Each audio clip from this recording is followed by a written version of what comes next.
बंदी छोड़ सतगुरु रामपाल जी परमेश्वर जी की जय हो। परमपिता परमात्मा सारी सृष्टि के रचनहार कुल मालिक असंख्य ब्रह्मांडों के स्वामी जगत गुरु तीनों लोकों में प्रवेश करके सबका धारण पोषण करने वाले राजाधीराज आत्माधार नाथों के नाथ देवों के देव महादेव सर्वेश्वर महेश्वर मृत्युंजय अजरो अमर आदि अनादि सनातनी प्रभु जगत पिता जगदीश्वर श्री श्री 1008 की उपाधि के वास्तविक अधिकारी अकाल मूर्त शब्द स्वरूपी राम वासुदेव सर्वगतम ब्रह्म परम पूज्य प्रथम पूज्य परम संत परम पुरुष परम धनी परम दयालु सत्य कबीर हक्का कबीर अल्लाहु अकबर बाखबर अल्लाह ताला जगत के तारणहार जगत के मुक्तिदाता जगत के जगन्नाथ हारे के सहारे हिंदुओं के राम मुसलमानों के अल्लाह सिखों के वायुगुरु ईसाइयों के मसीह दया के सागर दया निधि करुणा के सागर करुणा निधि स्वयंभू परिभू संकट मोचन कष्ट हरण मंगल करण दुख भंजन अविगत कबीर निर्विकार निर्विषम परमात्मा अलय अलेख सतगुरु आदि अनादि सतगुरु असली मर्यादा पुरुषोत्तम असली राम असली कृष्ण असली घनश्याम असली मुरारी राजाओं के राजा महाराजाओं के महाराजा शहंशाहों के शहंशाह सम्राटों के सम्राट भगवानों के भगवान अल्लाहों के अल्लाह प्रभुओं के प्रभु मसीहाओं के मसीह सच्चे वाहेगुरु बाबाओं के बाबा पीरों के पीर सेठों के सेठ जगत सेठ सावड़सा सेठ सर्वगुण संपन्न अनंत कोटि कलाओं के स्वामी अनंत कोटि ब्रह्मांडों के नायक योगियों में महायोगी ध्यानियों में महाध्यानी सिद्धों में परम सिद्ध ज्ञानियों में तत्व ज्ञानी ब्रह्म ज्ञानी महाज्ञानी परम ज्ञानी सर्वश्रेष्ठ ज्ञानी विज्ञानी युवा कबीर समर्थ कबीर असमवाद अमित ओझा सच्चे रहनुमा करीम अल्लाह सुबहान अल्लाह दुनिया के अंतिम पैगंबर 8 सितंबर 1951 से गांव धनाना जिला सोनीपत हरियाणा भारतवर्ष की पावन भूमि पे प्रकट रियल कल्कि भगवान श्री नारायण साकार हरि श्री बाबा साहेब नूर अनंत परमात्मा सच्चे दरवेश सच्चे बाखबर संत श्रोमणी सतगुरु रामपाल जी परमेश्वर जी के चरण कमल में आप और हम सभी भाई बहनों का अनंत कोटि दंडवत प्रणाम। सत्साई भाई और बहनों, बहुत बड़ी दया बहुत बड़ी मेहर पूज्य गुरुदेव भगवान की परमेश्वर रामपाल जी की, जिनके शुभ आशीर्वाद से विशेष आशीर्वाद से उन्हीं के सत्संगों के संग्रह के ऊपर बन चुकी पवित्र पुस्तक कबीर बढ़ाया कृष्ण के ऊपर वीडियो बनाने की श्रृंखला जारी है और इसी श्रृंखला में आज हमारा ये 24वें नंबर का वीडियो है। ये पवित्र पुस्तक कबीर बढ़ाया कृष्ण विशेषकर हिंदू समाज के लिए किसी वरदान से कम नहीं है। यदि आपने इस पवित्र आध्यात्मिक पुस्तक को धैर्यपूर्वक निष्पक्ष भाव से रुचि लेकर पढ़ लिया और समझ लिया तो सदियों से आपके मन में जो सवाल उठ रहे होंगे, जो जिज्ञासा अध्यात्म को जानने की आपके मन में उठ रही होगी, जिसका समाधान आज तक हमारे नादान धर्मगुरु तत्व ज्ञान के अभाव में नहीं कर पाए, आपकी उन तमाम शंकाओं का जिज्ञासाओं का समाधान होगा, आपके प्रत्येक प्रश्न का जवाब मिलेगा।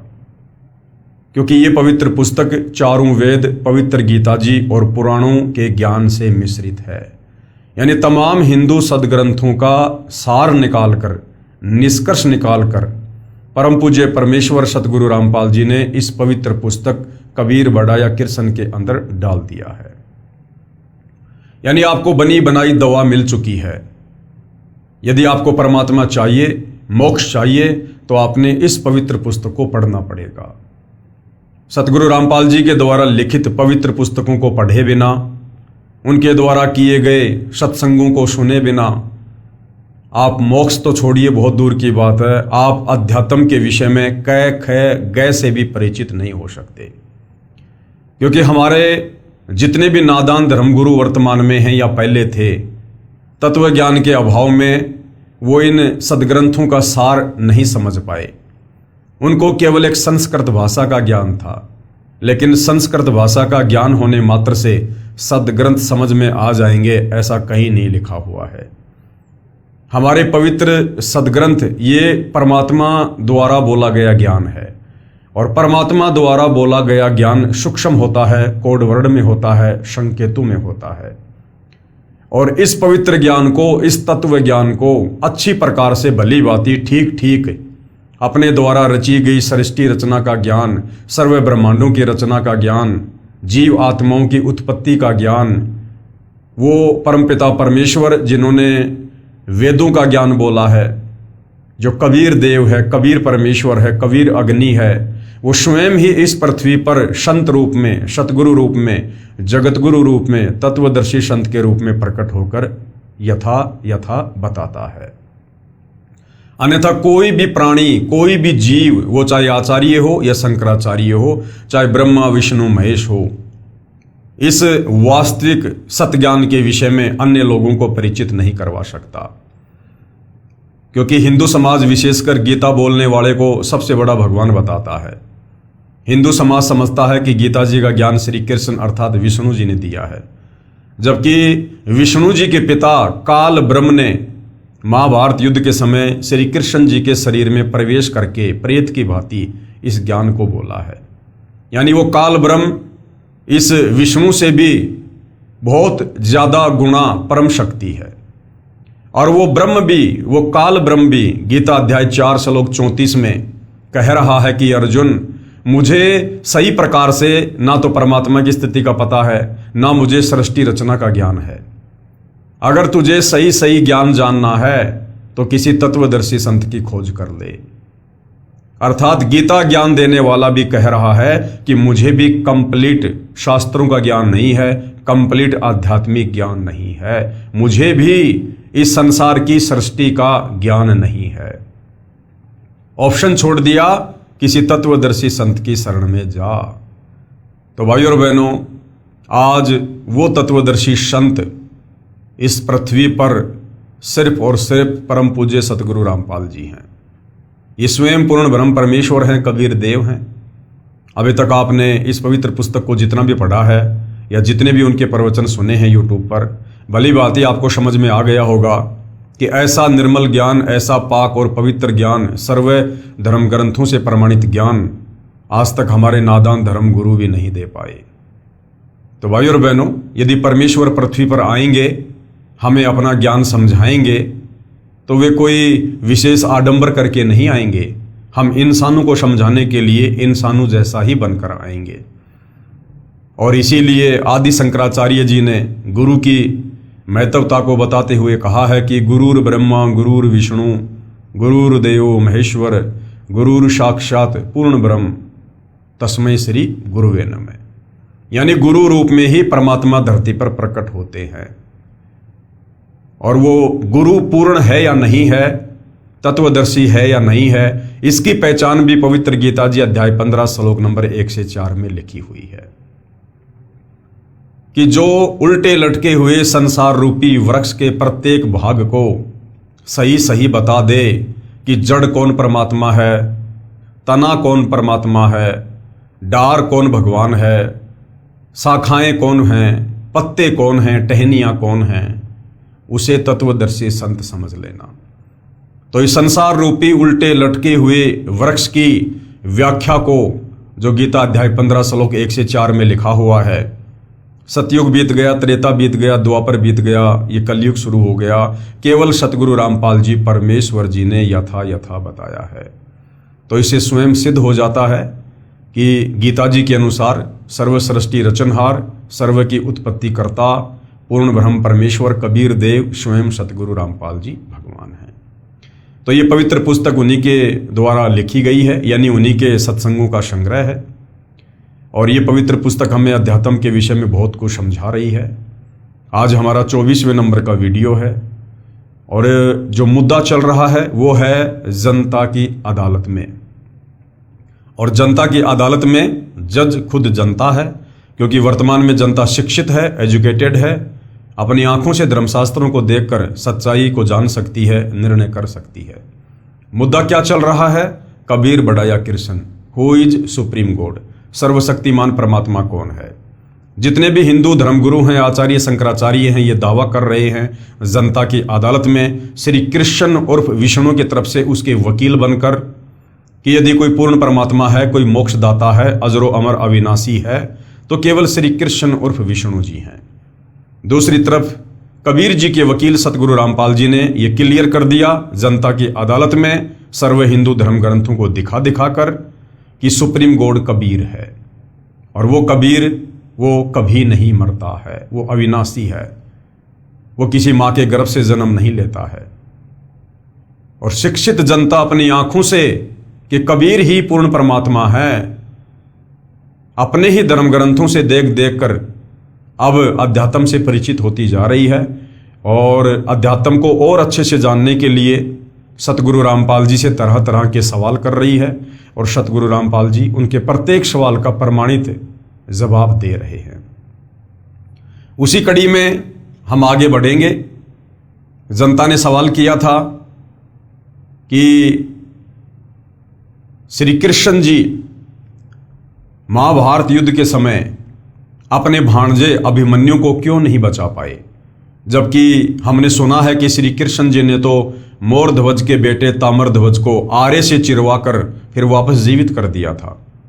फिर महाभारत युद्ध के समय जब चक्रव्यूह में अभिमन्यु मारा गया, जो श्री कृष्ण जी का सगा भांजा था, सुभद्रा रो रही थी, अपने भाई श्री कृष्ण से प्रार्थना कर रही थी, अर्जुन रो रहा था, अपने साले श्री कृष्ण जी से प्रार्थना कर रहा था कि अपने भांजे को जीवित करो, आप तो सर्वशक्तिमान हो, तीनों लोकों के स्वामी हो, त्रिलोकीनाथ हो। लेकिन श्री कृष्ण जी अपने भांजे अभिमन्यु को जीवित नहीं कर पाए। तो जब जनता ने सतगुरु रामपाल जी से इस सवाल का जवाब जानना चाहा, तो सतगुरु रामपाल जी ने बताया कि जब इस प्राणी की श्वासें समाप्त हो जाती हैं, उसके बाद ये ब्रह्मा विष्णु महेश भी उसमें प्राण नहीं डाल सकते, और जब तक इस जीव में श्वास हैं तब तक ये कितनी बार उसको मार सकते हैं, तोड़ मरोड़ सकते हैं, पुनः जीवित कर सकते हैं। जिस प्रकार एक जादूगर अपनी जादूगरी से, वो जादूगरी भी एक आध्यात्मिक सिद्धि होती है, सबके सामने एक व्यक्ति को बीच में से काट देता है, दोनों टुकड़े अलग अलग दिखाता है, और उसके बाद उस व्यक्ति को जोड़ देता है।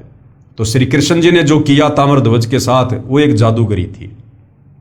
लेकिन सबसे बड़ा जादूगर, जादूगरों का जादूगर, वो कबीर परमात्मा है, जो किसी भी प्राणी की यदि श्वासें शेष ना हो, उसमें अपनी तरफ से श्वासें डाल सकता है। तो जनता संतुष्ट हुई और आगे अध्यात्म को जानने का और प्रयास कर रही है, और सतगुरु रामपाल जी जनता की अदालत में जनता को और क्या कुछ बता रहे हैं। श्री कृष्ण जी का अंत महादुखमय रहा, यानी समस्त हिंदू धर्मगुरु जो श्री कृष्ण उर्फ विष्णु को पूर्ण परमात्मा की संज्ञा दे रहे हैं अपनी नादानी के चलते, तो श्री कृष्ण जी का अंत क्या हुआ, कितना दुखमय उनका अंत हुआ, कितनी दुर्गति से उनकी मृत्यु हुई, और सुप्रीम गॉड कबीर जी जब जब इस पृथ्वी पर आए हैं तो वो अंत में यहां से किस प्रकार से प्रस्थान करके गए हैं, ये सारी बातें आज जनता की अदालत में सतगुरु रामपाल जी समझाएंगे, और जनता खुद निर्णय कर लेगी कि वास्तव में परमेश्वर कौन है।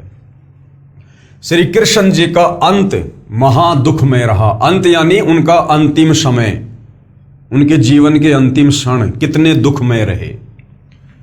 श्री कृष्ण जी की आंखों के सामने उनका सारा यादव कुल, उनके बेटे पोते आदि आदि आपस में लड़ाई करके कट मरे। दुर्वासा ऋषि के श्राप के कारण 56 करोड़ यादव, जिनमें श्री कृष्ण जी के रिश्तेदार भी थे, उनके हजारों बेटे भी थे, उनकी बेटियां भी थी, उनकी रानियां भी थी, सबके सब यमुना के किनारे प्रभास क्षेत्र में आपस में कट कट के लड़ झगड़ के मर गए। और अंत में श्री कृष्ण जी का अंत भी दुखमय हुआ। तो कहने का मतलब है, जब श्री कृष्ण जी अपने स्वयं के कर्म नहीं काट सके, उनका खुद का अंत इतना दुखमय हुआ, तो भला उनकी भक्ति करने वालों का अंत सुखमय कैसे हो सकता है। श्री कृष्ण उनको बचा नहीं सका। श्री कृष्ण जी की हत्या यानी मर्डर एक शिकारी ने की, यानी श्री कृष्ण जी की अकाल मृत्यु हुई थी, उनकी स्वाभाविक मृत्यु नहीं हुई थी। क्या यही लक्षण है समर्थ भगवान के? पेश है संपूर्ण कथा जो इस प्रकार है। अब पूरी कथा सुना रहे हैं जनता की अदालत में, जनता की आंखें खोलने के लिए। दुर्वासा ऋषि ने श्री कृष्ण समेत 56 करोड़ यादवों को श्राप देकर मार डाला। एक समय दुर्वासा ऋषि द्वारिका नगरी के पास वन में आकर ठहरा। धूणा यानी अग्नि लगाकर तपस्या करने लगा। दुर्वासा ऋषि श्री कृष्ण जी के आध्यात्मिक गुरु जी थे। श्री कृष्ण के 2 गुरु थे। जो संदीपनी थे वो श्री कृष्ण जी को केवल ये अक्षर ज्ञान वाली शिक्षा दिया करते थे, यानी उनको पढ़ाया करते थे। संदीपनी श्री कृष्ण जी के आध्यात्मिक गुरु नहीं थे। और दूसरा जो दुर्वासा ऋषि थे वो श्री कृष्ण जी के आध्यात्मिक गुरु थे। ऋषि संदीपनी श्री कृष्ण जी के अक्षर ज्ञान करवाने वाले गुरु यानी शिक्षक थे। दुर्वासा जी की ख्याति यानी उनकी प्रसिद्धि चारों ओर द्वारिका नगरी में फैल गई कि ऐसे पहुंचे हुए ऋषि हैं, भूत भविष्य तथा वर्तमान की सब जानते हैं।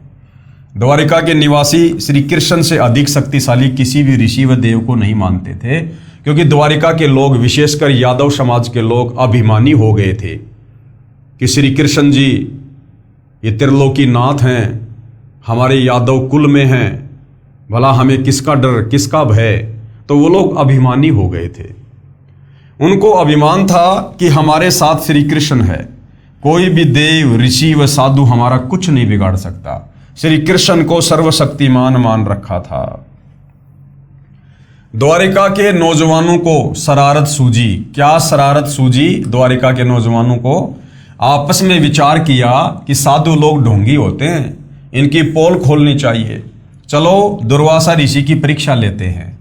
श्री कृष्ण के पुत्र प्रद्युम्न ने गर्भवती स्त्री का श्वांग धारण किया, पेट के ऊपर छोटा कड़ाहा बांधा, उसके ऊपर रुई लोगड़ रखकर वस्त्र बांधकर स्त्री के कपड़े पहना दिए, उसका एक पति बना लिया। 7-8 नौजवान यादव उनके साथ दुर्वासा के डेरे में गए और प्रणाम करके निवेदन किया कि ऋषि जी, आपका बहुत नाम सुना है कि आप भूत भविष्य तथा वर्तमान की जानते हैं। ये पति पत्नी हैं, इनके विवाह के 12 वर्ष बाद परमात्मा ने संतान की आस पूरी की है। ये जानना चाहते हैं कि गर्भ में लड़का होगा या लड़की। यह जानने के लिए उतावले हो रहे हैं, कृपया बताने का कष्ट करें। अब देखो, श्री कृष्ण जी का लड़का प्रद्युम्न शादीशुदा था, उसको भी संतान थी, और उसके बावजूद भी संतों के साथ में मजाक करने पहुंच गया। तो आप भली बात ही समझ सकते हैं भाइयों और बहनों कि यादव कुल के लोग उस समय किस प्रकार से अभिमानी हो गए थे। दुर्वासा ऋषि ने ध्यान लगाकर देखा तो सब समझ में आ गया। क्रोध में भरकर बोला, बताऊं क्या होगा? सबने एक स्वर में कहा कि हाँ ऋषि जी बताओ। दुर्वासा बोला कि इस गर्भ से यादव कुल का नाश होगा। इस गर्भ से क्या होगा? इस गर्भ से यादव कुल का नाश होगा। श्राप दे दिया दुर्वासा ऋषि ने। चले जाओ यहां से। सब भाग लिए। गांव में बुद्धिमान बुजुर्गों को पता चला कि बच्चों ने ऋषि दुर्वासा के साथ मजाक कर दिया। ऋषि ने यादव कुल का नाश होने का श्राप दे दिया। जुल्म हो गया, सब मरेंगे। अब क्या उपाय किया जाए? सब मिलकर अपने गुरु तथा राजा श्री कृष्ण जी के पास गए तथा सब हाल कह सुनाया। श्री कृष्ण जी से कहा कि इस कहर से आप ही बचा सकते हो। श्री कृष्ण जी ने कहा कि उन सब बच्चों को साथ लेकर ऋषि दुर्वासा के पास जाओ, इनसे क्षमा मंगवाओ, तुम भी बच्चों की ओर से क्षमा मांगो। सब मिलकर ऋषि दुर्वासा के पास गए तथा बच्चों से गलती की क्षमा याचना करवाई, स्वयं भी क्षमा याचना की। ऋषि दुर्वासा बोले कि वचन वापस नहीं हो सकता। इसलिए परमात्मा कहते हैं तीर कमान से और बात जुबान से एक बार अगर निकल गई तो फिर वापस नहीं आती है। इसलिए भगत ने सोच समझ के बोलना चाहिए। सब वापस श्री कृष्ण जी के पास आए तथा कहा कि दुर्वासा के श्राप से बचने का उपाय बताएं। श्री कृष्ण जी ने कहा कि जो जो वस्तु गर्भ संवांग में प्रयोग की गई थी, वो कड़ाहा, रुई लोगड़ वगैरह, वो कपड़े वगैरह जो प्रद्युम्न अपने पेट के ऊपर बांध के गया था स्त्री का रूप बना के, तो श्री कृष्ण जी ने कहा कि जो जो वस्तु गर्भ स्वांग में प्रयोग की थी उनका नामो निशान मिटा दो, उन्हीं से अपने कुल का नाश होगा। कपड़े रुई लोगड़ को जलाकर उसकी राख को प्रभास क्षेत्र में नदी में डाल दो, और जो लोहे की जो कढ़ाई है उसे पत्थर पर घिस घिसाकर चूरा बनाकर प्रभास क्षेत्र में दरिया में डाल दो, ना रहेगा बांस ना बजेगी बांसुरी।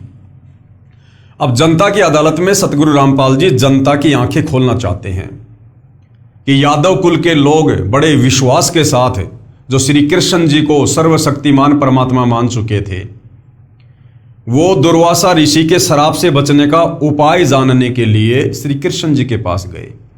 और श्री कृष्ण जी ने उनको क्या उपाय बताया कि प्रद्युम्न जो स्त्री का स्वांग करके गया था और जो जो सामान उसमें जो प्रयोग हुआ था, वो कड़ाहा कपड़े जो पेट पर बांध कर लेकर गया था, तो जो कपड़े थे उनको तो जला दो, और जो लोहा था जो कड़ाहा था उसको यमुना जी के किनारे जाके पत्थर के ऊपर घिस घिस के चूरे को यमुना जी के पानी में डाल दो, ना रहेगा बांस ना बजेगी बांसुरी। ये समाधान त्रिलोकीनाथ श्री कृष्ण उर्फ विष्णु जी ने अपने समाज के लोगों को बताया। लोगों ने विश्वास कर लिया। अब विचार करना भाई और बहनों, श्री कृष्ण जी अपने कुल के लोगों का बचाव नहीं कर पाए। श्री कृष्ण जी ने उनको बचाव के बदले विनाश का सुझाव दे दिया, विनाश का सुझाव।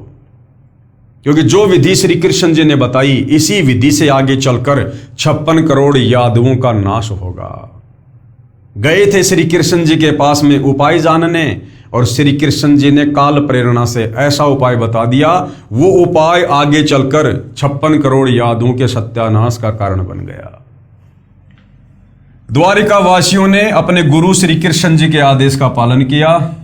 लोहे की कढ़ाई का एक कड़ा एक व्यक्ति को घिसाने के लिए दिया था, उसने कुछ घिसाया, पूरा नहीं घिसा, वैसे ही जमुना दरिया में फेंक दिया। घिसने से उस कड़े में चमक आ गई थी। एक मछली ने उसे खाने की वस्तु समझकर खा लिया। उस मछली को एक बालिया नाम के भील ने पकड़कर काटा तो कड़ा निकला। उसका लोहा पक्का था। बालिया ने उसे अपने तीर का आगे वाला हिस्सा विषाक्त बनवा लिया। विषाक्त यानी जहरीला बनवा लिया। कड़ाहे का जो लोहे का चूर्ण दरिया में डाला था, उसका तेज तीखे पत्तों वाला घास उग गया। पत्ते तलवार की तरह पहने थे। कपड़ों तथा रुई लोगड़ पुरानी रुई की राख का भी घास उग गया। कुछ वर्षों के बाद दुर्वासा के श्राप के कारण द्वारिका में अनहोनी घटनाएं होने लगी। आपसी झगड़े होने लगे, एक दूसरे को छोटी छोटी बात पर मारने लगे। सारी द्वारिका में उपद्रव होने लगे। द्वारिका नगरी के बड़े सयाने लोग मिलकर श्री कृष्ण जी के पास गए। फिर से द्वारिका के लोग श्री कृष्ण जी के पास गए, जबकि श्री कृष्ण जी तो पहले समाधान बता चुके थे, लेकिन श्री कृष्ण जी का समाधान बिल्कुल काम नहीं आया। दुर्वासा ऋषि का श्राप ज्यादा प्रबल और त्रिलोकीनाथ श्री कृष्ण जी का समाधान कमजोर पड़ गया। तो द्वारिका के लोग एक बार फिर से समाधान जानने के लिए श्री कृष्ण जी के पास गए तथा दुख बताया कि नगरी में किसी को किसी का बोल ही अच्छा नहीं लग रहा। बिना बात के मरने मारने को तैयार हो जाते हैं। छोटे बड़े की शर्म नहीं रही। क्या कारण है तथा यह कैसे शांत होगा? श्री कृष्ण जी ने बताया कि ऋषि दुर्वासा के श्राप के कारण यह हो रहा है। अरे भैया, आपने तो पहले समाधान बता दिया था। आप तो त्रिलोकीनाथ हैं, आपके द्वारा बताया गया समाधान फैल कैसे हो गया? दुर्वासा ऋषि का श्राप तो नष्ट हो जाना चाहिए था, लेकिन नहीं हुआ।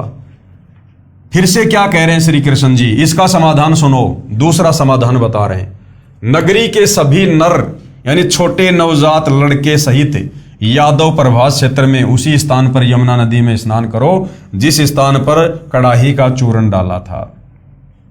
और दूसरा क्या उपाय बताया श्री कृष्ण जी ने कि मैंने तुम्हें जो वो कड़ाही को घिस घिस के उसका चूरा जिस जगह पर यमुना नदी में डालने को कहा था ना, सुबह सुबह सारे यादव, अगर आज भी किसी का जन्म हुआ है, उस बच्चे को भी जो लड़का हो, लड़की नहीं, केवल पुरुष नर यादव, सारे के सारे वहां जाकर स्नान करो, दुर्वासा ऋषि का शराब कट जाएगा। अब देखना दुर्वासा ऋषि का शराब कटता है या यादव आपस में कट कट के मरते हैं।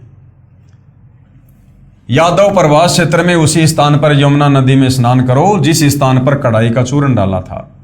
शराब से बचने के लिए द्वारिका नगरी के सब बालक, नौजवान तथा वृद्ध स्नान करने गए। श्री कृष्ण जी पर विश्वास करके स्नान करके बाहर निकलकर एक दूसरे से गाली गलौज करने लगे और उस कड़ाही के चूरे से उत्पन्न घास को उखाड़कर एक दूसरे को मारने लगे। तलवार की तरह घास से सिर कटकर दूर गिरने लगे। कुछ व्यक्ति बचे थे, अन्य सब के सब लड़कर मर गए। उन बचे हुओं को ज्योति निरंजन काल ने स्वयं श्री कृष्ण जी में प्रवेश करके उस घास से मार डाला। ज्यादातर तो वही समाप्त हो गए जो समाधान श्री कृष्ण जी ने बताया था। समाधान के बजाय उनका विनाश हो गया। आपस में लड़ झगड़ के कट कट के मर गए। श्री कृष्ण जी का कोई समाधान काम नहीं आया। थोड़े बहुत यादव बचे थे, उनको खुद श्री कृष्ण जी के रूप में उस काल ने, यानी श्री कृष्ण जी में प्रवेश करके, जैसे महाभारत युद्ध के समय गीता का ज्ञान देने के लिए काल खुद श्री कृष्ण में प्रवेश कर गया था, इसी प्रकार से श्री कृष्ण में प्रवेश करके और उस काल ने, ज्योति निरंजन ने, ब्रह्म ने बचे कुछे यादवों का खुद संहार किया। अकेला श्री कृष्ण बचा था। अब कौन बचा? अकेले श्री कृष्ण जी बचे हुए थे। एक वृक्ष के नीचे जाकर लेट गया। अब दुर्वासा ऋषि ने श्राप क्या दिया था? यादव कुल का सत्यानाश होगा, सर्वनाश होगा। तो श्री कृष्ण जी भी यादव कुल में थे, अर्थात श्री कृष्ण जी का भी नाश होना था, सर्वनाश होना था। श्री कृष्ण जी अपना भी बचाव दुर्वासा के श्राप से नहीं कर पाए। अकेले श्री कृष्ण जी बचे थे। एक पेड़ के नीचे जाकर लेट गया, एक पैर को दूसरे पैर के घुटने पर रखकर लेट गया। दाएं पैर के पंजे में पद्म जन्म से लगा था। श्री कृष्ण जी के दाएं पैर के तलवे में बचपन से ही क्या था? एक पद्म था जो कि वो चमकता था, जो चमक रहा था। जिस बालिया नाम के भील शिकारी ने मछली से निकले कड़ाही के कड़े का विष लगाकर तीर बनवाया था, वह शिकारी उसी तीर को लेकर उस स्थान पर शिकार की तलाश में आया जिस वृक्ष के नीचे श्री कृष्ण जी लेटे हुए थे। वृक्ष की छोटी छोटी टहनियां चारों ओर नीचे पृथ्वी को छू रही थी, लटक रही थी। उन झुरमुटों में से श्री कृष्ण जी के पैर का जो पद्म था वो ऐसा लग रहा था जैसे किसी हिरण की आंख चमक रही हो। शिकारी बालिया ने आओ देखा ना ताव, उस चमक पर तीर दे मारा। बालिया ने देखा ये कोई हिरण की आंख है जो चमक रही है, और सारा दिन हो गया था, शिकार उसको मिला नहीं। उसने देखा बड़ी मुश्किल से शिकार मिला है। उसने आओ देखा ना ताव, और वो जो जहर लगा हुआ तीर उसने बनवाया था उसी कड़ाई का, जिस कड़ाई को जमुना नदी में घिस घिस कर डालने के लिए श्री कृष्ण जी ने सलाह दी थी। यानी श्री कृष्ण जी ने यादव कुल के सर्वनाश की सलाह दी और अपने खुद के सर्वनाश की, अपनी खुद की मृत्यु की सलाह दी। शिकारी बालिया ने आओ देखा ना ताव, उस चमक पर तीर दे मारा। तीर निशाने पर लगा। पैर के तलवे में विषाक्त तीर लगने से श्री कृष्ण जी की चीख निकली। एकदम से चिल्लाए श्री कृष्ण जी। बालिया समझ गया कि किसी व्यक्ति को तीर लगा है। निकट जाकर देखा तो कोई राजा है। पूछने पर पता चला कि श्री कृष्ण है। अपनी गलती की क्षमा याचना करने लगा। कहा कि भगवान, धोखे से तीर लग गया। मैंने आपके पैर के पद्म की चमक मृग की आंख जैसी लगी, क्षमा करो।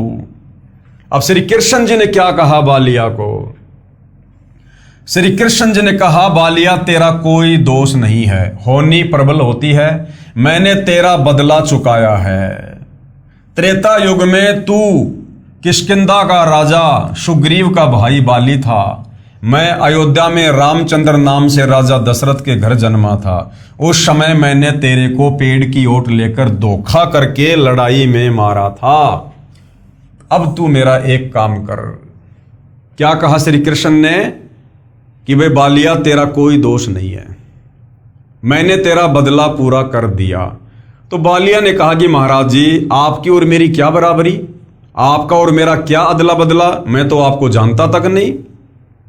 मैं शिकारी, आप राजा, हमारी तो पहले कभी भेंट भी नहीं हुई। तो श्री कृष्ण जी ने कहा कि त्रेता युग में तू सुग्रीव का भाई बाली था और मैं उस समय राजा दशरथ का बेटा रामचंद्र था, और मेरी पत्नी को रावण उठाकर ले गया। मेरे पास और कोई चारा नहीं था उसे वापस लाने का। और किष्किंधा का राजा बाली था। बाली ने सुग्रीव को राज्य विहीन करके अपना कब्जा किया हुआ था और सुग्रीव को राज्य से बाहर निकाल रखा था। अब सुग्रीव को अपना राज्य चाहिए था और मुझे अपनी पत्नी चाहिए थी, तो हम दोनों में एक समझौता हो गया। सुग्रीव ने कहा कि यदि आप मेरे भाई बाली को मारकर मुझे किष्किंधा का राजा बना दो तो मैं अपनी सारी सेना जो है लंका पर चढ़ाई के लिए आपको समर्पित कर दूंगा। तो श्री रामचंद्र जी ने अपने स्वार्थ के वशीभूत होकर और बाली को मारने की सोची। तो सुग्रीव ने कहा कि वो ऐसे नहीं मरने वाला है महाराज, ऐसे मरने वाला होता तो मैं ही मार देता। उसको एक श्राप मिला हुआ है ब्रह्मा जी की तरफ से। क्या श्राप है? यदि कोई बाली के आमने सामने होकर लड़ाई लड़ेगा तो सामने वाले की आदि शक्ति बाली के अंदर आ जाएगी, और बाली की खुद की शक्ति है ही। इसलिए आमने सामने की लड़ाई में आप बाली को कभी नहीं हरा पाओगे। अंत में श्री रामचंद्र जी ने धोखे का सहारा लिया और एक पेड़ की ओट लेकर और तीर से धोखे से बाली का वध किया। जब बाली को तीर लगा, बाली जमीन पर गिरा, तो बाली ने कहा कि आप कौन हो? मैं तो आपको जानता भी नहीं। हम दोनों भाइयों की आपस की लड़ाई थी, आप बीच में क्यों आए? मुझे धोखे से क्यों मारा? इसका बदला मुझे कब दोगे? तो श्री रामचंद्र जी ने कहा कि मैं इसका बदला आपको द्वापर युग में दूंगा। उस समय मैं अपना बदला चुकाने के लिए श्री कृष्ण रूप में आऊंगा और आप उस समय एक बालिया नाम के शिकारी होंगे, और उस समय आप भी मुझे इसी प्रकार धोखे से तीर मारकर अपना बदला पूरा करेंगे। तो बालिया सारी बात समझ गया। अब समझना भाई और बहनों, आप और हमने है, हम हिंदुओं ने है। हम श्री कृष्ण उर्फ विष्णु को पूर्ण परमात्मा मानकर पूज रहे थे। बहुत सारे नादान तो आज भी पूज रहे हैं। अब खुद विचार करो। पहली बात तो श्री विष्णु जी को, जिसको आप पूर्ण परमात्मा कहते हो, उसको नारद ने श्राप दिया, और नारद का श्राप भोगने के लिए त्रेता युग में रामचंद्र रूप में धरती पर आए। अगर विष्णु जी इतने सर्वशक्तिमान होते, पूर्ण परमात्मा होते, तो पूर्ण परमात्मा के ऊपर किसी का श्राप काम नहीं करता है। लेकिन नारद जो श्री विष्णु जी का भतीजा था, अपने भतीजे के श्राप को नहीं काट पाया श्री विष्णु, और वो श्राप भोगने के लिए धरती पर आना पड़ा त्रेता युग में रामचंद्र रूप में। चलो आ गए, श्राप को भोगने के लिए जंगल में चले गए, वनवास हो गया, और वहां पर सीता जी को रावण उठा ले गया। अब सुग्रीव की मदद लेने के लिए श्री राम ने धोखे से बाली को मार दिया। बाली ने कहा कि इसका बदला कब दोगे? बोला द्वापर युग में दूंगा। तो त्रेता युग में श्री रामचंद्र जी ने धोखे से जो बाली को मारा, उनका एक वो कर्म बन गया, और अपना वो कर्म भोगने के लिए श्री विष्णु उर्फ रामचंद्र ने खुद द्वापर युग में आना पड़ा बदला देने के लिए।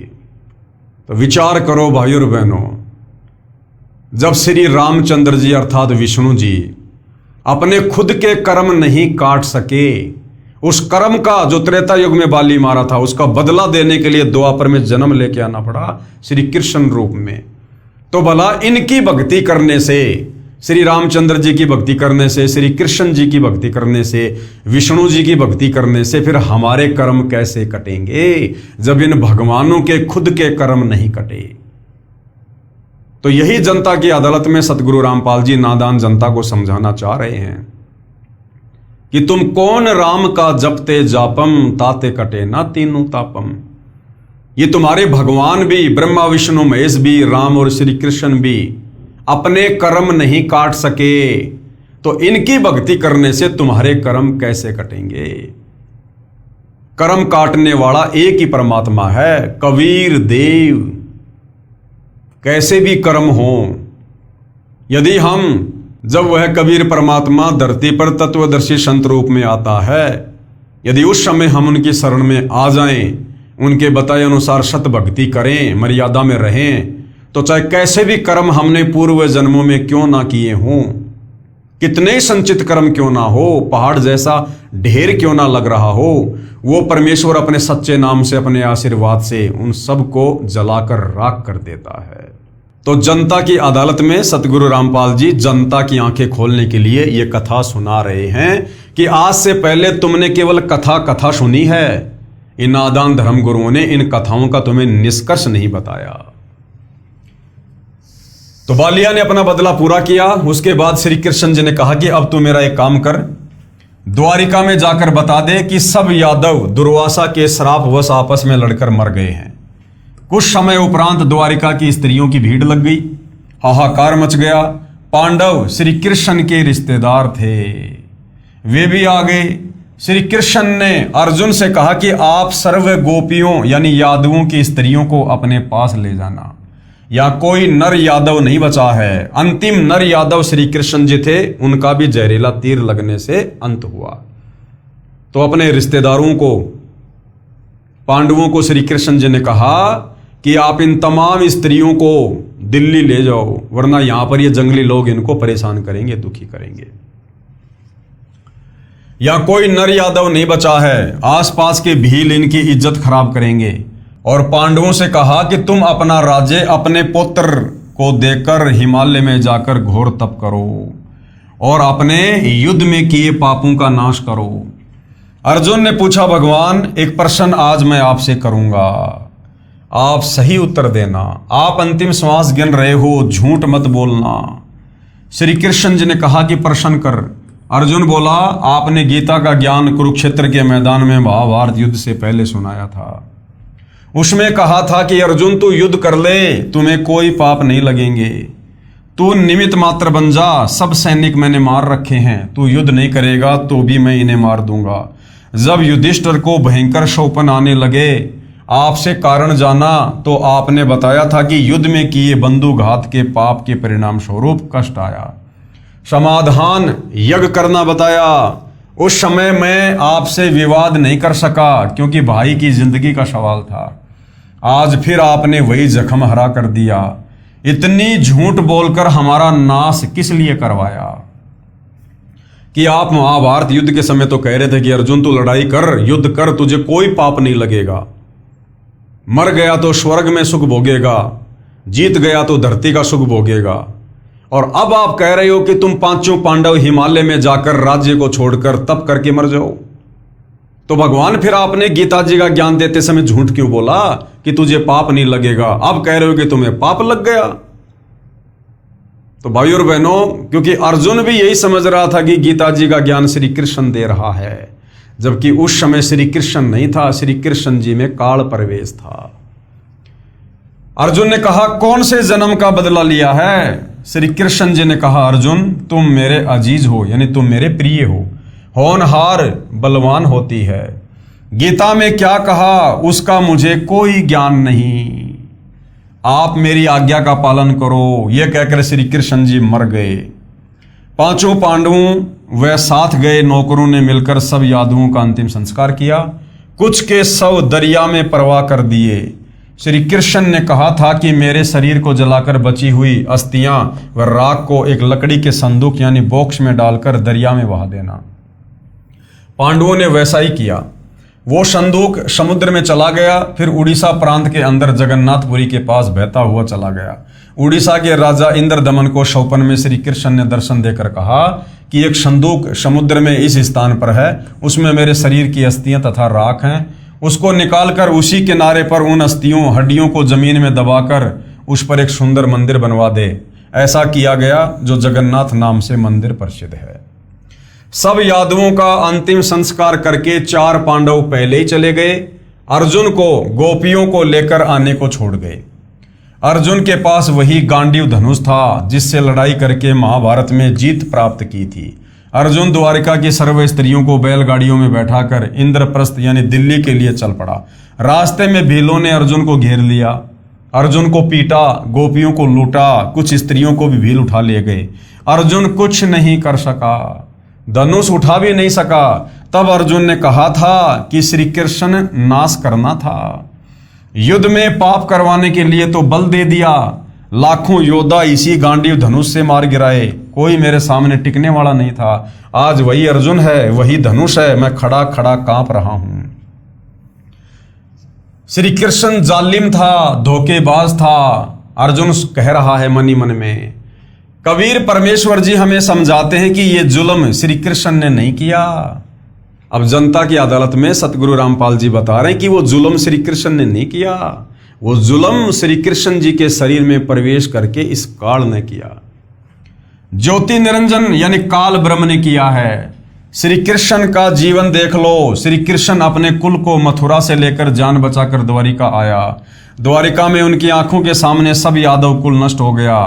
श्री कृष्ण का बेटा मर गया, पोता मर गया। श्री कृष्ण के 10,000 पुत्र थे, सब मारे गए। रावण की तरह सर्वकुल नष्ट हो गया, स्वयं बेमौत मरा। उसके कुल की स्त्रियों की दुर्गति भिलोने की, जबरदस्ती उठा ले गए, उनकी इज्जत खराब की, नरक का जीवन जीने के लिए मजबूर हुई। उसी श्री कृष्ण की पूजा करके जो सुख शांति की आशा करता है उसमें कितनी बुद्धि है, इस घटना से पता चलता है। दुर्वासा ऋषि के श्राप के कारण श्री कृष्ण जी का पूरा यादव कुल समाज नष्ट हो गया। उनके 10,000 बेटे आपस में लड़ झगड़ के कट कट के मर गए। उनकी स्त्रियां मर गई श्राप के कारण। श्री कृष्ण की वो खूब पूजा किया करते थे, अपना भगवान कहा करते थे। श्री कृष्ण से ऊपर किसी को नहीं माना करते थे। और उसी श्री कृष्ण जी की सलाह ने पूरे यादव कुल का 56 करोड़ यादवों का सत्यानाश करवा दिया। तो भाई वर्तमान में जो श्री कृष्ण जी के पुजारी हैं, श्री रामचंद्र जी के पुजारी हैं, ब्रह्मा विष्णु महेश के पुजारी हैं, जो इनको पूर्ण परमात्मा मानकर शास्त्र विरुद्ध साधना कर रहे हैं, भाई आपका क्या ठिकाना होगा? लक 84 योनि तैयार हैं। सारांश दे रहे हैं, श्री कृष्ण दुर्वासा के श्राप से स्वयं तथा अपने कुल की रक्षा नहीं कर सका, तो क्या आपकी यानी श्री कृष्ण की भक्ति करने वालों की रक्षा करेगा? कभी नहीं। श्री कृष्ण ने श्राप से बचाव का उपाय बताया कि कढ़ाई को घिसकर चूरा बनाकर दरिया में डाल दो। क्या श्री कृष्ण जी को नहीं पता था कि वो कढ़ाई का चूरा, वो कढ़ाई का एक वो हत्था तेरे भी विनाश का कारण बनेगा? अर्थात श्री कृष्ण जी तो अंतर्यामी भी नहीं थे, अंतर्यामी भी। अगर अंतर्यामी होते, भूत भविष्य की जानने वाले होते, तो कभी भी ये सलाह नहीं देते। अंतर्यामी होते तो देख लेते कि ये जो कढ़ाई है इसको घिसेंगे, पूरी नहीं घिसी जाएगी, उसका जो पकड़ने का हत्था है उसको दरिया में डाल दिया जाएगा, फिर उसको एक मछली निकल जाएगी, मछली को एक शिकारी पकड़ लेगा, फिर वो मछली को चीरेगा, उसमें से वो लोहा निकलेगा, उसका जहर बुझा हुआ तीर बनवाएगा और फिर वही तीर मेरे पैर में मारेगा। तो श्री कृष्ण जी तो अंतर्यामी भी नहीं थे। श्री कृष्ण ने श्राप से बचाव का उपाय बताया कि कढ़ाई को घिसकर चूरा बनाकर दरिया में डाल दो, और वैसा ही किया गया। फिर भी श्राप ने प्रभाव दिखाया। फिर श्राप से बचने का अन्य उपाय बताया कि यमुना दरिया में जाकर स्नान करो, श्राप असर नहीं करेगा। स्नान करने गए थे, श्राप नाश करवाने वाले यादवों का ही नाश हो गया। श्राप का कष्ट 3 ताप के कारण आता है। संत गरीबदास जी ने कहा है, गरीब तुम कौन राम का जपते जापम, ताते कटे ना तीनों तापम। राम यानी भगवान परमात्मा, कि तुम किस भगवान का नाम जाप करते हो, तुम किसकी भक्ति साधना करते हो, जिसकी भक्ति साधना करते करते तुम्हारे 3 तापों के कष्ट भी नष्ट नहीं हो रहे। तो ये जो सर्व यादवों का जो नाश हुआ दुर्वासा के श्राप के कारण, ये 3 ताप में से एक ताप में आता है। और श्री कृष्ण जी उस एक ताप से भी अपने कुल को नहीं बचा पाए। तो वर्तमान वाले श्री कृष्ण जी के पुजारी तो उनके लगते क्या हैं जब वो अपने पुत्रों तक को नहीं बचा पाए। अर्थात तुम किस भगवान का जाप करते हो, भक्ति करते हो, जिससे तुम्हारे 3 ताप भी समाप्त नहीं होते। गरीब सतगुरु जो चावे सो करही, 14 कोटि दूत यम डरही, ओत भूत जम त्रास निवारे, चित्रगुप्त के कागज फाड़े। और कबीर परमात्मा क्या कर सकते हैं? कबीर परमेश्वर वो कर सकते हैं जो सृष्टि में कोई नहीं कर सकता। सर्व के दुख निवारण कर सकते हैं। कितना भी भयंकर किसी भी जन्म में किसी को किसी देव का या ऋषि का श्राप लगा हुआ हो, उसको भी कबीर परमेश्वर जब सतगुरु रूप में धरती पर आते हैं और यदि कोई उनकी शरण में आ जाता है तो उस ताप को भी वो बेअसर कर देते हैं, नष्ट कर देते हैं। सतगुरु जो चावे सो करही, 14 कोटि दूत यम डरही। ऊत भूत जम त्रास निवारे, चित्रगुप्त के कागज फाड़े। गरीब जम जोरा जासे डरे और मिटे कर्म के लेख, सतगुरु पुरुष कबीर है कुल के सतगुरु एक। गरीब सब पदवी के मूल हैं, शकल सिद्धि हैं तीर। दास गरीब सत्य पुरुष भजो, अविगत कला कबीर। अर्थात सतगुरु कबीर जी पूर्ण परमात्मा हैं। वे 3 ताप तो क्या सर्व पापों का नाश कर देते हैं। जो चाहे सो कर सकते हैं, पाप कर्मों के लेख मिटा देते हैं। उनसे 14 करोड़ जो यम के दूत हैं वे भी भय मानते हैं यानी डरते हैं। जम यानी यमराज और जोरा यानी मृत्यु जिससे डरते हैं वे सतगुरु कबीर जी हैं। कुल के यानी सबके, पूरी सृष्टि के एकमात्र सतगुरु यानी यथार्थ आध्यात्मिक ज्ञान देने वाले हैं। सत्य पुरुष यानी अविनाशी परमात्मा समर्थ हैं। सब पदवियों के योग्य वही हैं। जैसे परमात्मा पदवी, बंदी छोड़ की पदवी, कवि की पदवी, सृजनहार की पदवी, पालनहार की पदवी आदि आदि सब पदवी के मूल हैं। सब सिद्धियां उन्हीं के पास हैं। उस सत्य पुरुष यानी कबीर परमात्मा के अवतार कबीर जी हैं। उस सत्य पुरुष के अवतार कबीर जी हैं, यानी उस सत्य पुरुष स्वयं ही अवतार रूप में धरती पर प्रकट होते हैं। उस सत्य पुरुष की भक्ति करो।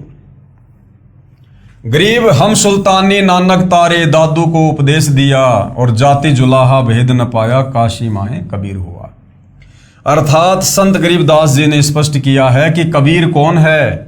बताया है कि हम सब यानी मैं, कौन कह रहे हैं गरीबदास जी, कि मैं, नानक जी और दादू जी इब्राहिम आदम सुल्तान भगत जी को तारा यानी पार किया, जो काशी वाले जुलाही जाति वाले कबीर हैं। यानी 650 साल पहले सत्य पुरुष कबीर परमात्मा बनारस के काशी में 120 वर्ष तक लीला में जीवन जी के गए और एक गरीब परिवार में, एक झोपड़ी में, एक जुलाहे के घर में परमेश्वर ने लीला की, जिस कारण से उनको कबीर जुलाहा भी कहा जाता है। उनका भेद किसी को नहीं मिला, यानी उनको पहचान नहीं सके कि ये समर्थ सृजनहार हैं।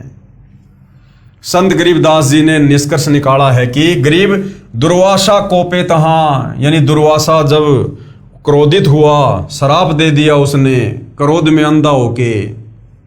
समझ न आई नीच, यानी दुर्वासा को, श्री कृष्ण जी के गुरु को गरीबदास जी ने नीच व्यक्ति की संज्ञा दी है।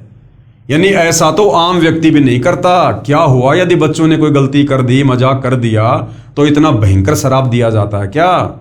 दुर्वासा को हम संत की श्रेणी में भी नहीं ले सकते। अरे संतों में तो धैर्य होता है, शीलता होती है, आधीनता होती है, विनम्रता होती है। संत तो क्षमा करने वाले होते हैं। और दुर्वासा ने गुस्से में आकर छोटी सी बात को लेकर श्राप दे दिया काल प्रेरणा से। तो गरीबदास जी ने दुर्वासा को नीच व्यक्ति की संज्ञा दी है, ना कि संत या भगत की। गरीब दुर्वासा कोपे तहां, समझ न आई नीच, और 56 करोड़ यादव कटे, मची रुधिर की कीच। अर्थात संत गरीबदास जी ने बताया है कि दुर्वासा दुष्ट को इतना भी समझ नहीं आई कि क्या जुल्म करने जा रहा है। जरा सी बात का इतना बड़ा दंड कि 56 करोड़ यादव कटकर मर गए, खून का कीचड़ बन गया, धरती लाल हो गई। पेश है सह शरीर सतलोक जाने व ग्रह युद्ध को समाप्त करने की सत्य कथा। अब जनता की अदालत में सतगुरु रामपाल जी जनता को बता रहे हैं, समझा रहे हैं कि तुम जिस कृष्ण उर्फ विष्णु को पूर्ण परमात्मा मानकर भक्ति कर रहे थे अज्ञानता में, उनका अंत में क्या हुआ, कितनी दुर्गति से मृत्यु हुई। जहरीला तीर लगने से अकाल मृत्यु हुई। उनकी आंखों के सामने उनका कुल नष्ट हो गया। और जो पूर्ण परमात्मा है कबीर देव, कबीर परमात्मा, वो जब 650 साल पहले धरती पर आए थे कबीर नाम से, वो अंत में किस प्रकार से गए, उनकी अकाल मृत्यु हुई या सह शरीर सतलोक गए।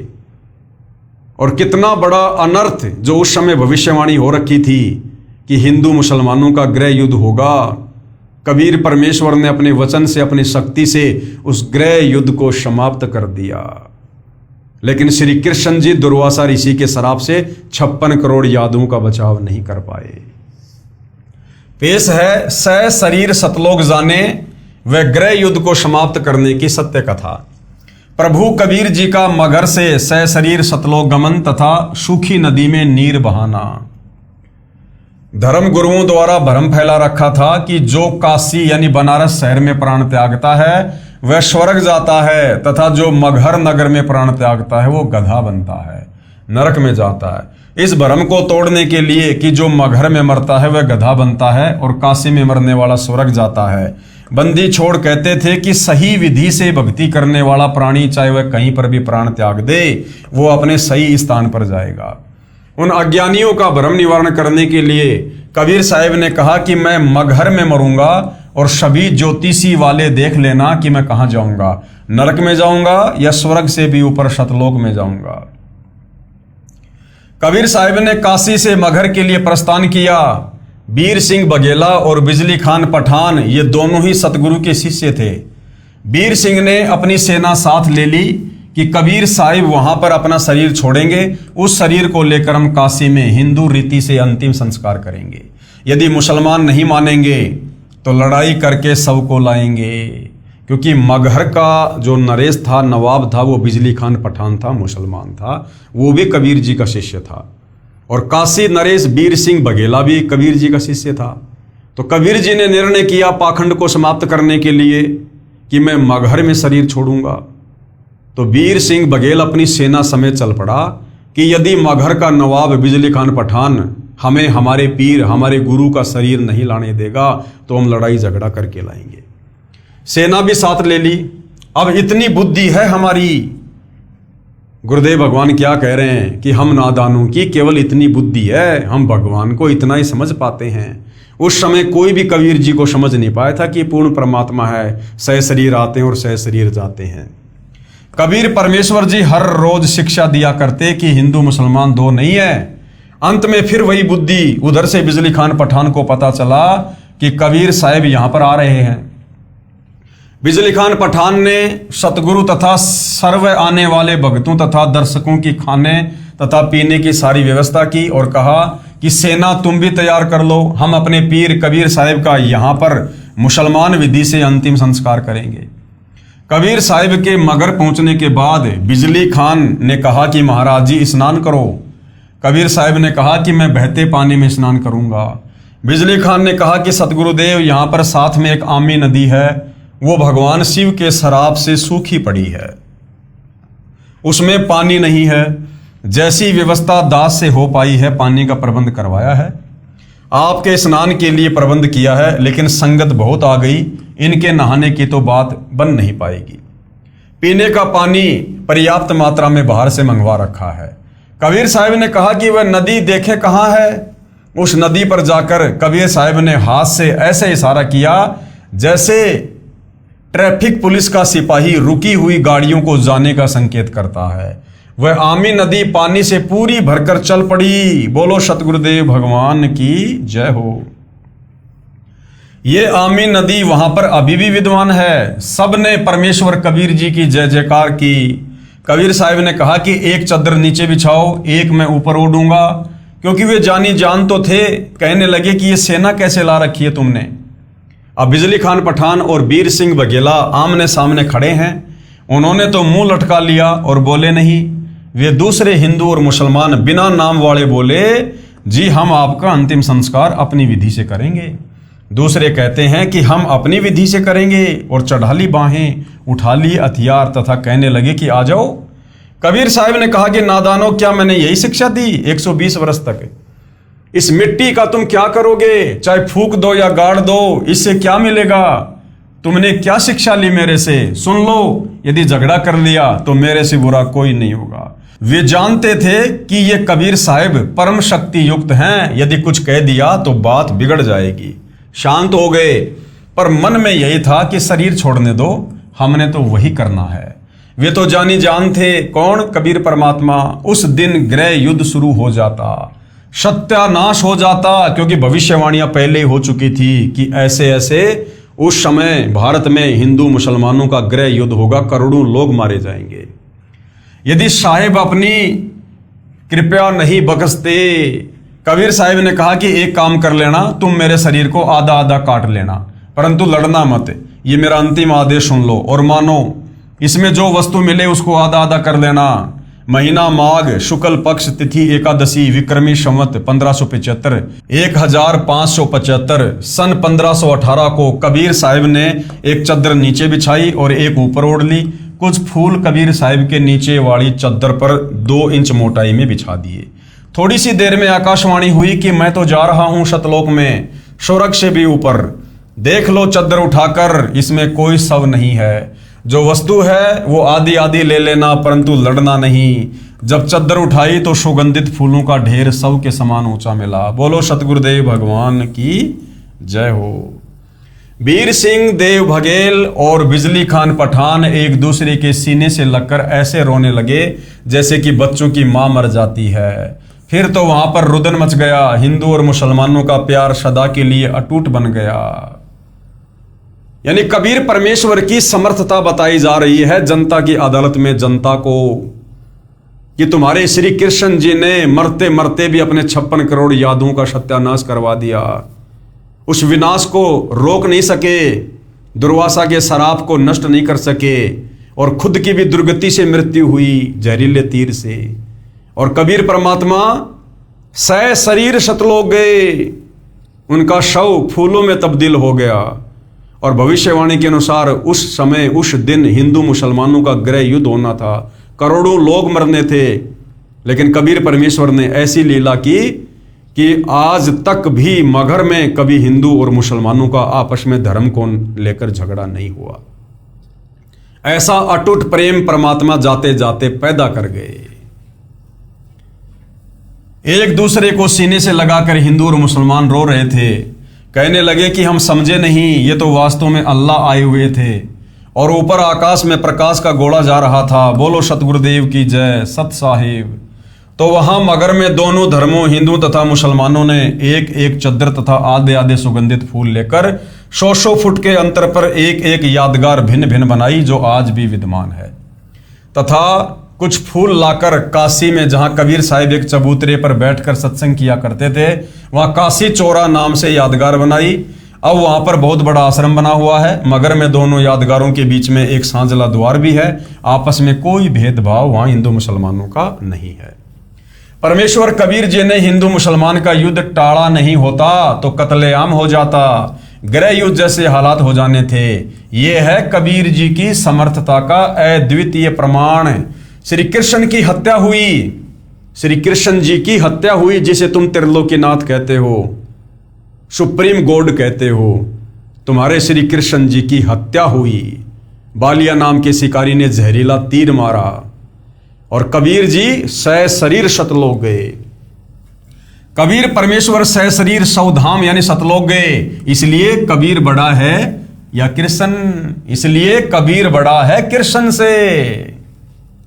ये देखिएगा, जहां कबीर परमेश्वर जी सह शरीर सतलोक गए थे, उसके बाद जो फूल बचे थे हिंदू मुसलमानों ने आधे आधे बांट लिए। और 100 फुट की दूरी पर एक तरफ ये मंदिर बना हुआ है और दूसरी तरफ ये मस्जिद बनी हुई है। और आज भी वहां पर हिंदू मुसलमानों का इसी प्रकार से आपस में प्यार है और प्रेम है। तो जाते जाते जो विनाश होना था, कबीर परमात्मा उस सर्वनाश को टालकर आपस में प्यार और प्रेम में तब्दील करके चले गए। हिंदू और मुसलमान ऐसे रहते हैं कि जैसे माँ जाए भाई रहा करते हैं। उनसे हमने बात की थी तो उन्होंने कहा कि हमारी आज तक धर्म के नाम पर कोई लड़ाई नहीं हुई। वैसे कहा सुनी तो घर के घर में भी हो जाती है, फिर भी हमारी आपस में धर्म के नाम पर लड़ाई नहीं होती है। बिजली खान पठान ने दोनों यादगारों के नाम 500 बीघा जमीन दी, जिसमें हिंदू तथा मुसलमान अपने प्रबंधक कमेटी बनाकर व्यवस्थित किए। ये दास यानी गुरुदेव अपने लिए कह रहे हैं कि मैं भी अपने सैकड़ों सेवकों सहित 3 बार इस ऐतिहासिक धार्मिक स्थल को देखकर आ चुका हूं। वहां जाकर ऐसा लगता है जैसे हमने सच्चाई का खजाना प्राप्त हो गया हो। बोलो सतगुरुदेव की जय। अब आगे भाइयों और बहनों, जनता की अदालत में अध्यात्म में बढ़ चढ़कर रुचि लेते हुए जनता जो शिक्षित है अपनी आंखों से सर्व धर्मशास्त्रों को देखकर और जो कथाएं हम दिन रात सुना करते थे, अब उन कथाओं का मर्म समझकर कबीर जी के वकील सतगुरु रामपाल जी से सवाल कर रही है। और सतगुरु रामपाल जी प्रत्येक सवाल का प्रमाणित जवाब निष्कर्ष निकाल कर दे रहे हैं। आगे जनता की अदालत में जनता ने क्या सवाल किया? जो साधना हम पहले कर रहे हैं क्या वह त्यागनी पड़ेगी? अब जनता को यह तो समझ में आ गया कि भाई संत रामपाल जी जो बातें बता रहे हैं बिल्कुल सोआने की हैं, ये तो इनमें तो कोई मीनमेख नहीं है। यही कथाएं हम पढ़ा करते थे, लेकिन हमारे गुरु हमारे को निष्कर्ष निकाल कर नहीं दे पाए, जिस कारण से हम अध्यात्म में कोई उपलब्धि प्राप्त नहीं कर पाए। तो अब जनता क्या कह रही है कि जी कबीर जी वाली भक्ति करने के लिए क्या हमने हमारी पहले वाली भक्ति साधना छोड़नी पड़ेगी, त्यागनी पड़ेगी? क्या इन देवी देवताओं की पूजा छोड़नी पड़ेगी? ये सवाल अब जनता कबीर जी के वकील सतगुरु रामपाल जी से कर रही है, क्योंकि अब जनता सर्व प्रमाणों को देखकर, इन भगवानों की वास्तविक स्थिति को देखकर अब शास्त्र अनुकूल सत भक्ति करना चाहती है और अपनी आत्मा का कल्याण चाहती है। तो भाइयों और बहनों, इस सवाल का सतगुरु रामपाल जी क्या जवाब देंगे और किन किन शास्त्रों से क्या क्या प्रमाण दिखाएंगे, इस विषय में हम अगले एपिसोड में चर्चा करेंगे। तब तक हम परमपिता परमेश्वर सतगुरु रामपाल जी भगवान से आज्ञा लेते हैं, अनुमति लेते हैं। कल उनकी सेवा में फिर हाजिर होंगे। तब तक परमेश्वर हम सबको आशीर्वाद दे, सद्बुद्धि दे। बंदी छोड़ सतगुरु रामपाल जी परमेश्वर जी की जय हो।